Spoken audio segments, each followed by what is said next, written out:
இயேசு கிறிஸ்துவின் இன்ப இனிய நாமத்தில் வாழ்த்துகிறோம். இன்றைய வேத வசனம்: வருத்தப்பட்டு பாரம் சுமக்கிறவர்களே, நீங்கள் எல்லாரும் என்னிடத்தில் வாருங்கள், நான் உங்களுக்கு இளைப்பாறுதல் தருவேன். மத்தேயு 11:28. Today's Bible verse: Come to me, all you who labor and are heavy laden, and I will give you rest. Matthew chapter 11 verse 28. வாழ்க்கை பெரும்பாலும் பாரமாக உணர்கிறது. நம் குடும்பம், வேலை, உடல்நலம், எதிர்காலம் மற்றும் கடந்த கால தவறுகள் பற்றிய கவலைகளை நாம் சுமக்கிறோம். சில நேரங்களில் நாம் வெளியே புன்னகைக்கிறோம், ஆனால் உள்ளே நம் இதயங்கள் சோர்வாக இருக்கும். இயேசு கிறிஸ்து இவற்றை நன்கு அறிவார். அதனால்தான் அவர் நம்மை என்னிடம் வாருங்கள் என்று அன்புடன் அழைக்கிறார். முதலில் உங்களை நீங்களே சரி செய்து கொள்ளுங்கள் அல்லது வலிமையாக இருங்கள் என்று அவர் கூறவில்லை.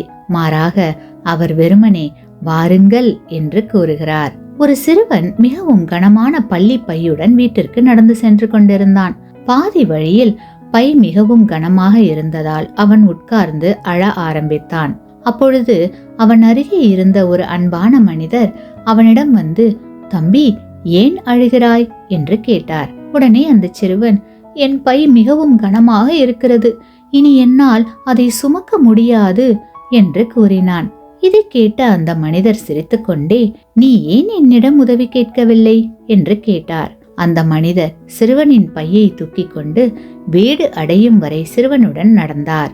இந்த சிறுவனைப் போலவே நாமும் பலமுறை நம்முடைய சுமைகளை தனியாக சுமக்கிறோம். இயேசு கிறிஸ்து நம் அருகில் இருந்தாலும், நமக்கு உதவ தயாராக இருந்தாலும், நாம் அவரிடம் உதவி கேட்கவும் அவரை நம்பவும் அவர் காத்திருக்கிறார். பிரியமானவர்களே, சோர்வாக, கவலையாக, உடைந்தவர்களாக அல்லது சுமையாக இருக்கும் அனைவரையும் இயேசு கிறிஸ்து அழைக்கிறார். நாம் ஜெபத்தில் அவரிடம் வந்து நம்முடைய கவலைகளையும் பாவங்களையும் விட்டுவிடும் போது அவர் நம்முடைய உடலுக்கு மட்டுமல்ல, நம்முடைய ஆத்துமாவுக்கும் இளைப்பாறுதல் அளிக்கிறார். அவருடைய இளைப்பாறுதல் அமைதி, நம்பிக்கை மற்றும் புதுப்பிக்கப்பட்ட பலத்தை கொண்டு வருகிறது.